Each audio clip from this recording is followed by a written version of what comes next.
First up, we've got that situation going on. By this point, you've seen the title. When it comes to DC, it's really just all anybody can talk about at this point.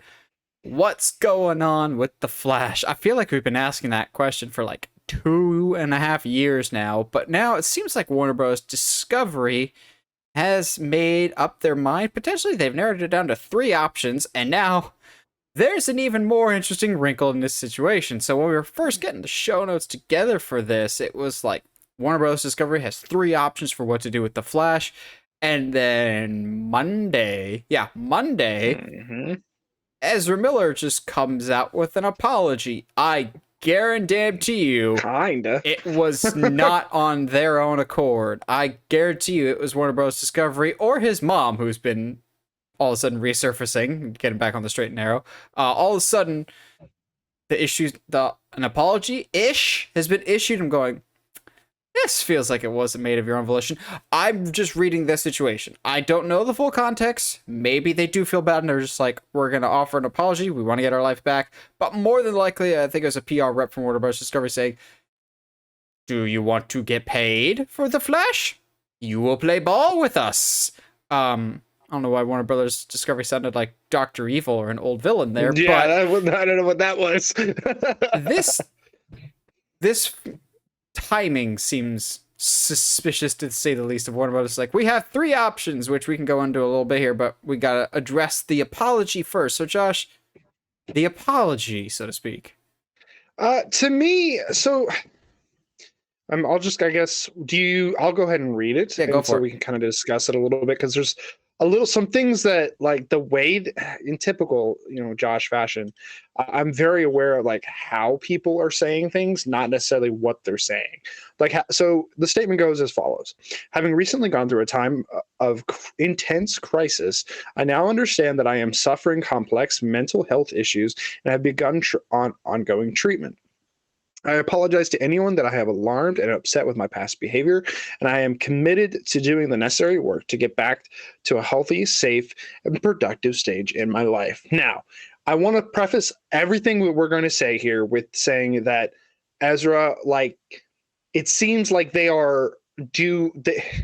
regardless of the intention, at least at the bare minimum, at least they are getting help. At the very least, at least they are taking the step into make sure that they don't continue down the path that they are going right now.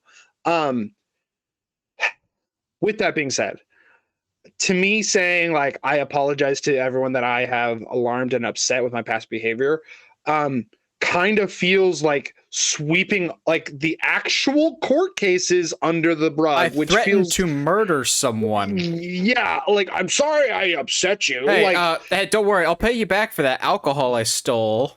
yeah, like I still have your wallet, but I owe you one, so we're good.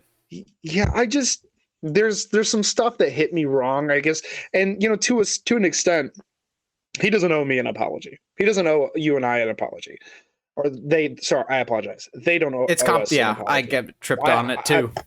And it's more, I'm trying to be respectful of it, and if Same. anything, it's been really, really, really cool that everybody who's reporting on this has been treating them with at least that level of respect. Human decency there. Yeah, exactly. Like, and as I've heard some people say, and I don't necessarily disagree with, because I am trying to be positive about the scenario. I just,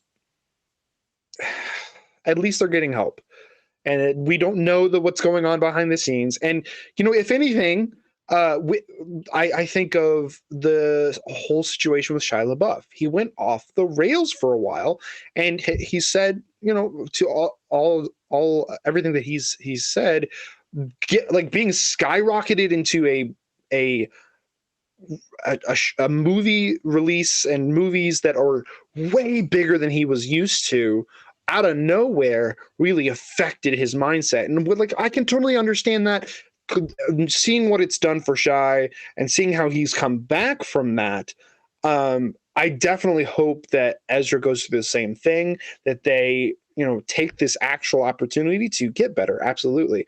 That being said, let's talk about the 3 little options that Discovery had kind of said before Ezra apologized that they were kind of looking at. Yeah, so we'll talk about it now, and then we'll kind of evaluate what it was before and where we think that it's going now. So the three options that they presented was Ezra Miller apologizes, has like an actual interview and explains the whole situation, and is allowed to do some marketing for the movie, and there'll be some mild marketing campaign for the Flash movie. Second option was no involvement from Ezra Miller whatsoever in the marketing campaign. There would be barely any marketing campaign, and they would still release the movie theatrically. Or the third option, they would scrap the movie entirely and rename it Batgirl. Oh, too soon. I thought that they would be going with the second option of barely any marketing, Yes. like maybe a trailer or two. Don't show Ezra in any of the trailers, but like show the Flash, but don't show his face, type of thing, like they did with the Shazam trailer. I thought option 2 was likely. I think now we're looking at a hybrid situation between option 1 and option 2. I think Ezra will continue to do these like an apology tour, but nothing even remotely close to a sit-down interview. The problem is it's not just an Ezra problem, it is the entire movie, because even if it's not Ezra Miller, you get Sasha Calle, you get Michael Keaton, you get some other people that are involved with this movie. So what was it like working with Ezra Miller in this movie? Yeah. Like it's gonna be the big elephant in the room no matter who's being interviewed. So I still think there's gonna be some marketing, because from everything we've heard, this movie's testing incredibly well with test audiences. So the reason for everyone going, well, why hasn't it been canceled yet?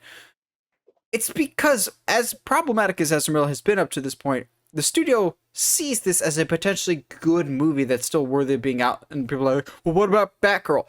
From everything we're hearing, and again, we're not saying this is true, but everything we were hearing, Batgirl wasn't a good movie, and that's why it got canceled, among a bevy of other reasons. So it's comparing apples to oranges. It's not a fair comparison. We could see the movie and it still be garbage, then we can reevaluate the question.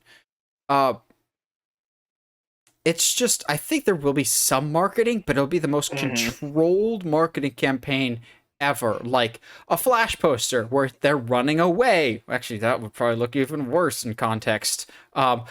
Somebody, it was meant to be a joke. It was meant to be a joke, but I'm going, hey, you might be on to something. So something that happens all the time in the comics, but also they did a lot with the Grant Gustin Flash show, Josh's favorite, is they would have the Flash move so fast that their face is blurred throughout because they're vibrating at a different frequency than what the human eye can see. I'm just going, I'm not advocating for the Flash's face to be blurred out the entire movie, but there is precedent for it. So my big concern, though, is I hope Ezra gets the help that they so desperately need and are willing to seek out now.